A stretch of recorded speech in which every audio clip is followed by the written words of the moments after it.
ओम शांति। 16 जनवरी 2024 बाबा के महावाक्य। मीठे बच्चे, यहाँ तुम वनवाह में हो। अच्छा अच्छा पहनना, खाना, यह शौक तुम बच्चों में नहीं होना चाहिए। पढ़ाई और कैरेक्टर पर पूरा पूरा ध्यान दो। प्रश्न। ज्ञान रत्नों से सदा भरपूर रहने का साधन क्या है? उत्तर, दान। जितना जितना दूसरों को दान करेंगे, उतना स्वयं भरपूर रहेंगे। सयाने वह जो सुनकर धारण करें और फिर दूसरों को दान करें। बुद्धि रूपी झोली में अगर छेद होगा तो बह जाएगा, धारणा नहीं होगी। इसलिए कायदे अनुसार पढ़ाई पढ़नी है। 5 विकारों से दूर रहना है, रूप बसंत बनना है। ओम शांति। रूहानी बाप रूहानी बच्चों को समझाते हैं। रूहानी बाप भी कर्मेंद्रियों से बोलते हैं, रूहानी बच्चे भी कर्मेंद्रियों से सुनते हैं। यह है नई बात। दुनिया में कोई मनुष्य ऐसे कह न सके। तुम्हारे में भी नंबरवार पुरुषार्थ अनुसार समझाते हैं।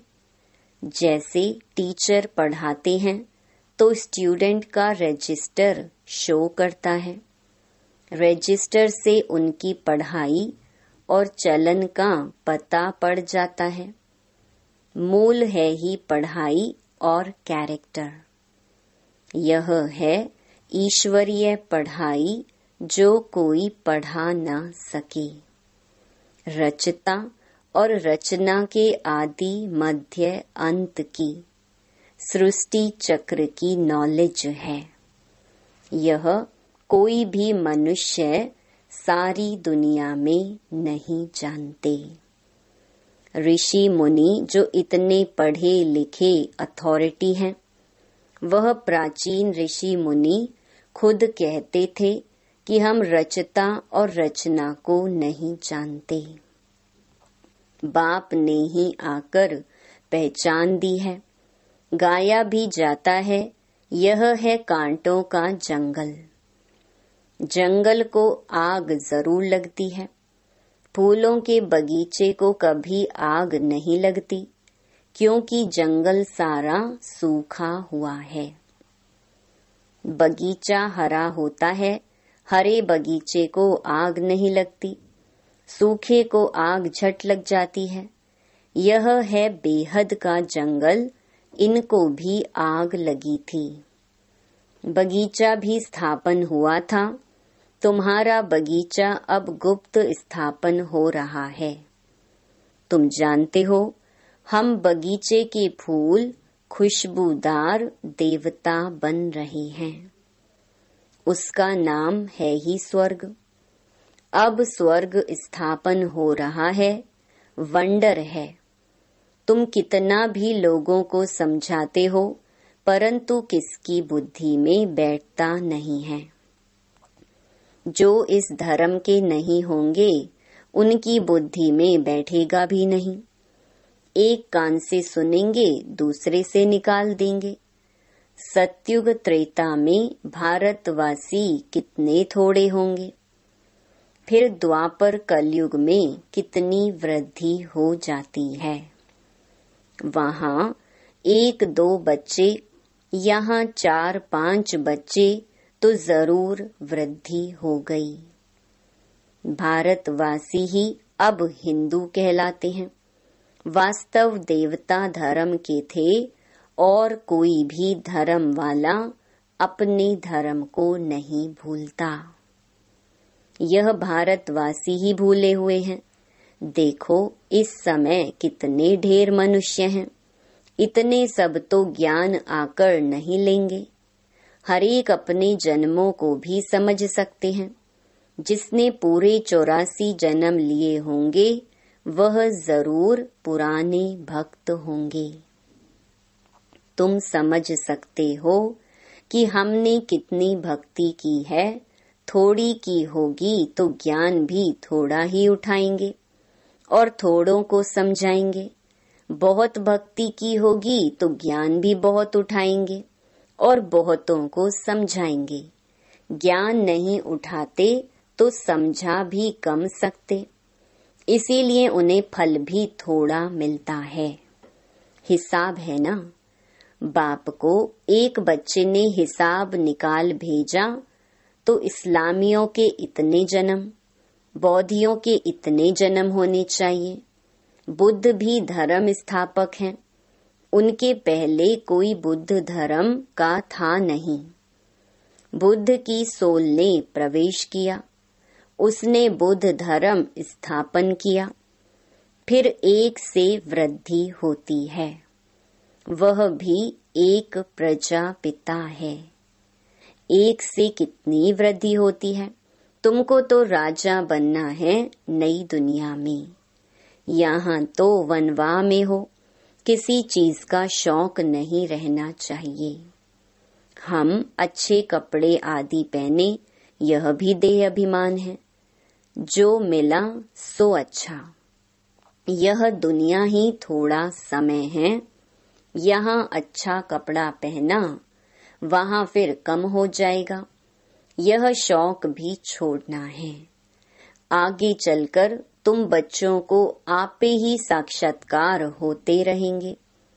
तुम खुद कहेंगे यह तो बहुत सर्विस करते हैं, कमाल है, यह जरूर ऊंच नंबर लेंगे। फिर आप सामान बनाते रहेंगे। दिन प्रतिदिन बगीचा तो बड़ा होने का है। जितने देवी देवता सतयुग के व त्रेता के हैं, वह सब गुप्त यहाँ ही बैठे हैं, फिर प्रत्यक्ष हो जाएंगे। अभी तुम गुप्त पद पा रहे हो। तुम जानते हो हम पढ़ रहे हैं मृत्यु लोक में, पद अमर लोक में पाएंगे। ऐसी पढ़ाई कभी देखी? यह वंडर है। पढ़ना पुरानी दुनिया में, पद पाना नई दुनिया में। पढ़ाने वाला भी वही है जो अमर लोक की स्थापना और मृत्यु लोक का विनाश कराने वाला है। तुम्हारा यह पुरुषोत्तम संगम युग बहुत छोटा है। इनमें ही बाप आते हैं पढ़ाने के लिए। आने से ही पढ़ाई शुरू हो जाती है। तब बाप कहते हैं लिखो शिव जयंती सो गीता जयंती। इनको मनुष्य नहीं जानते, उन्होंने श्री कृष्ण का नाम रख दिया है। अब यह भूल जब कोई समझे। कितने बड़े बड़े आदमी म्यूजियम में आते हैं, ऐसे नहीं कि वह बाप को जानते हैं, कुछ नहीं। इसीलिए बाबा कहते हैं फॉर्म भराओ तो पता लगे कि कुछ सीखा है। बाकी यहाँ आकर क्या करेंगे? जैसे साधु संत महात्मा के पास जाते हैं, यहाँ वह बात नहीं। इनका तो वही साधारण रूप है। ड्रेस में भी कुछ फर्क नहीं, इसीलिए कोई समझ नहीं सकते हैं। समझते हैं यह तो जौहरी था, पहले था विनाशी रत्नों का जौहरी, अभी बने हैं अविनाशी रत्नों का जौहरी। तुम सौदा भी बेहद के बाप से करते हो। जो बड़ा सौदागर जादूगर रत्नागर है, तो हर एक अपने को समझे कि हम रूप बसंत हैं। हमारे अंदर ज्ञान रतन लाखों रुपयों के हैं। इन ज्ञान रत्नों से तुम पारस बुद्धि बन जाते हो। यह भी समझने की बात है। कोई अच्छे सयाने हैं तो इन बातों को धारण करते हैं। अगर धारणा नहीं होती तो कोई काम के नहीं। समझो उसकी झोली में छेद है, बह जाता है। बाप कहते हैं मैं तुमको अविनाशी ज्ञान रत्नों का दान देता हूँ। अगर तुम दान देते रहेंगे तो भरतू रहेंगे, नहीं तो कुछ भी नहीं, खाली हैं। पढ़ते नहीं, कायदे अनुसार चलते नहीं, इसमें सब्जेक्ट बड़ी अच्छी है। 5 विकारों से तुमको बिल्कुल दूर जाना है। बाप ने समझाया है, यह जो राखी बंधन मनाते हैं वह भी इस समय का है, परंतु मनुष्य अर्थ नहीं जानते तो राखी क्यों बांधी जाती है। वो तो अपवित्र होते रहते राखी बांधते रहते। आगे ब्राह्मण लोग बांधते थे, अब बहनें भाई को बांधती हैं खर्ची के लिए। वहाँ पवित्रता की बात नहीं, बड़ी फैशन वाली राखियां बनाते हैं। यह दिवाली दशहरा सब संगम के हैं। जो बाप ने एक्ट की है वह फिर भक्ति मार्ग में चलती है। बाप तुमको सच्ची गीता सुनाए, यह लक्ष्मी नारायण बनाते हैं। अभी तुम फर्स्ट ग्रेड में जाते हो। सत्य नारायण की कथा सुनकर तुम नर से नारायण बनते हो। अब तुम बच्चों को सारी दुनिया को जगाना है। कितनी योग की ताकत चाहिए। योग की ताकत से ही तुम कल्प कल्प स्वर्ग की स्थापना करते हो। योग बल से होती है स्थापना, बाहुबल से होता है विनाश। अक्षर ही 2 हैं, अल्फ और बे। योग बल से तुम विश्व के मालिक बनते हो। तुम्हारा ज्ञान बिल्कुल ही गुप्त है। तुम जो सतो प्रधान थे वह अब तमो प्रधान बने हो, फिर सतो प्रधान बनना है। हर एक चीज नई से पुरानी जरूर होती है। नई दुनिया में क्या नहीं होगा, पुरानी दुनिया में तो कुछ भी नहीं है। जैसे खोखा, कहाँ भारत स्वर्ग था, कहाँ भारत अब नर्क है। रात दिन का फर्क है। रावण का बुत बनाकर जलाते हैं, परंतु अर्थ नहीं जानते। तुम अब समझते हो यह क्या क्या कर रहे हैं। तुम्हारे में भी कल अज्ञान था, आज ज्ञान है। कल नरक में थे, आज स्वर्ग में जा रहे हो। रियल ऐसे नहीं जैसे दुनिया वाले लोग कहते हैं स्वर्गवासी हुआ। तुम अब स्वर्ग में जाएंगे तो फिर नरक होगा ही नहीं। कितनी समझने की बात है भी सेकंड की बात। बाप को याद करो तो विकर्म विनाश होंगे। यह सबको बताते रहो। बोलो तुम इन लक्ष्मी नारायण जैसे थे, फिर 84 जन्म लेकर यह बने हो। सतो प्रधान से तमो प्रधान बने हो, फिर सतो प्रधान बनना है। आत्मा तो विनाश नहीं होती, बाकी उनको तमो प्रधान से सतो प्रधान फिर बनना ही पड़े। बाबा किस्म किस्म से समझाते रहते हैं, मेरी बैटरी कभी पुरानी होती नहीं। बाबा सिर्फ कहते हैं अपने को बिंदु आत्मा समझो। कहते हैं इनकी आत्मा निकल गई, तो आत्मा संस्कारों अनुसार एक शरीर छोड़ दूसरा लेती है। अब आत्माओं को घर जाना है। यह भी ड्रामा है। सृष्टि चक्र रिपीट होता ही रहता है। पिछाड़ी में हिसाब निकाल कहते हैं दुनिया में इतने मनुष्य हैं, ऐसे क्यों नहीं कहते इतनी आत्माएं हैं। बाप कहते हैं बच्चे मुझे कितना भूल गए हैं। फिर सबका मुझे ही कल्याण करना है, तब तो बाप को पुकारते हैं। तुम बाप को भूल जाते हो, बाप बच्चों को नहीं भूलते। बाप आते हैं पतितों को पावन बनाने। यह है गौमुख, बाकी बैल आदि की बात नहीं। यह भाग्यशाली रथ है। बाबा तुम बच्चों को कहते हैं शिव बाबा हमको श्रृंगारते हैं। यह पक्का याद रहे। शिव बाबा को याद करने से बहुत फायदा है। बाबा हमें इनके द्वारा ब्रह्मा द्वारा पढ़ाते हैं, तो इनको नहीं याद करना है। सतगुरु एक शिव बाबा है, उस पर तुम्हें बलिहार जाना है। यह भी उन पर बलिहार गया ना। बाप कहते हैं माँ मेकम याद करो। बच्चे जाते हैं सतयुगी फूलों की दुनिया में, फिर कांटों में मोह क्यों होना चाहिए। 63 जन्म तो भक्ति मार्ग के शास्त्र पढ़ते पूजा करते आई हो। तुमने पूजा भी पहले शिव बाबा की है, तब तो सोमनाथ का मंदिर बनाया है। मंदिर तो सभी राजाओं के घर में थे। कितने हीरे जवाहर थे, पीछे आकर चढ़ाई की। एक मंदिर से कितना सोना आदि ले गए। तुम ऐसे धनवान विश्व के मालिक बनते हो। यह धनवान थे, विश्व के मालिक थे, परंतु इनके राज्य को कितना समय हो गया है, कोई को पता नहीं है। बाप कहते हैं 5000 वर्ष हुए, 2500 वर्ष राज्य किया, बाकी 2500 वर्ष में इतने मठ पंथ आदि वृद्धि को पाते हैं।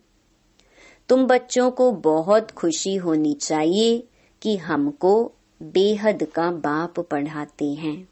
अथाह मिल्कियत मिलती है। दिखाते हैं सागर से देवता निकले रत्नों की थालियां भरकर आए। अब तुमको ज्ञान रत्नों की थालियां भर भर कर मिलती हैं। बाप तो ज्ञान का सागर है। कोई अच्छी रीति थाली भरते हैं, कोई की बह जाती है। जो अच्छी रीति पढ़ेंगे पढ़ाएंगे वह जरूर अच्छा धनवान बनेंगे। राजधानी स्थापन हो रही है। यह ड्रामा में नूंद है। जो अच्छी रीति पढ़ते हैं उनको ही स्कॉलरशिप मिलती है। यह है ईश्वरीय स्कॉलरशिप अविनाशी, वह है विनाशी। सीढ़ी बड़ी वंडरफुल है। 84 जन्मों की कहानी है ना। बाप कहते हैं सीढ़ी की इतनी बड़ी ट्रांसलाइट बनाओ जो दूर से बिल्कुल साफ दिखाई दे। मनुष्य देखकर वंडर खाएंगे। फिर तुम्हारा नाम भी बाला होता जाएगा। अभी जो फेरी पहनकर माना चक्कर लगाकर जाते हैं वह पिछाड़ी में आएंगे। 2-4 बार फेरी पहनी, तकदीर में होगा तो जम जाएंगे। क्षमा तो एक ही है, कहाँ जाएंगे। बच्चों को बहुत मीठा बनना है। मीठा तब बनेंगे जब योग में रहेंगे। योग से ही कशिश होगी। जब तक कट जंक नहीं निकली होगी तो किसको कशिश भी नहीं होगी। यह सीढ़ी का राज सब आत्माओं को बताना है। धीरे धीरे नंबरवार सब जानते जाएंगे। यह है ड्रामा। वर्ल्ड की हिस्ट्री ज्योग्राफी रिपीट होती रहती है। जिसने यह समझाया उसको याद करना चाहिए ना। बाप को ओमनी प्रेजेंट कहते हैं, लेकिन वहाँ तो ओमनी प्रेजेंट है माया। यहाँ है बाप, क्योंकि सेकंड में आ सकता है। तुमको समझना चाहिए कि बाबा इसमें बैठा ही है। करन करावन हार है ना। करता भी है, कराता भी है। बच्चों को डायरेक्शन देते हैं, खुद भी करते रहते हैं। क्या कर सकते हैं, क्या नहीं कर सकते हैं, इस शरीर में वह हिसाब करो। बाबा खाते नहीं, वासना लेते हैं। अच्छा, मीठे मीठे सिकिलधे बच्चों प्रति मात पिता बाप दादा का याद प्यार और गुड मॉर्निंग। रूहानी बाप की रूहानी बच्चों को नमस्ते। धारणा के लिए मुख्य सार। पहला, रूप बसंत बन अपनी बुद्धि रूपी झोली अविनाशी ज्ञान रत्नों से सदा भरपूर रखनी है। बुद्धि रूपी झोली में कोई छेद ना हो। ज्ञान रतन धारण कर दूसरों को दान करना है। दूसरा, स्कॉलरशिप लेने के लिए पढ़ाई अच्छी तरह पढ़नी है, पूरा वनवाह में रहना है, किसी भी प्रकार का शौक नहीं रखना है, खुशबूदार फूल बनकर दूसरों को बनाना है। वरदान, बातों रूपी बादलों को देख घबराने के बजाय सेकंड में क्रॉस करने वाले सिद्धि स्वरूप भव। कई बच्चे शास्त्रवादियों की तरह बात बनाने में बहुत होशियार हैं। ऐसी बातें बनाते हैं जो सुनते ही बाप को भी हंसी आ जाती है, लेकिन दूसरे प्रभावित हो जाते हैं। यह अनेक प्रकार की व्यर्थ बातें व्यर्थ रजिस्टर का रोल बनाती रहती हैं। इसीलिए इससे तीव्र उड़ान भरो, इनोसेंट बनो। बाप को देखो, बातों को नहीं। ये बातें ही बादल हैं, इन्हें सेकंड में क्रॉस करने की विधि से सिद्धि स्वरूप बनो। स्लोगन, किसी भी बात में क्वेश्चन मार्क उठाना अर्थात व्यर्थ का खाता प्रारंभ होना। अव्यक्ति साइलेंस द्वारा डबल लाइट फरिश्ता स्थिति का अनुभव। अब अपने दिल की शुभ भावनाएं अन्य आत्माओं तक पहुंचाओ। साइलेंस की शक्ति को प्रत्यक्ष करो। हरेक ब्राह्मण बच्चे में यह साइलेंस की शक्ति है। सिर्फ इस शक्ति को मन से तन से इमर्ज करो। 1 सेकंड में मन के संकल्पों को एकाग्र कर लो, तब फरिश्ते रूप द्वारा वायुमंडल में साइलेंस की शक्ति के प्रकंपन फैल सकेंगे। ओम शांति।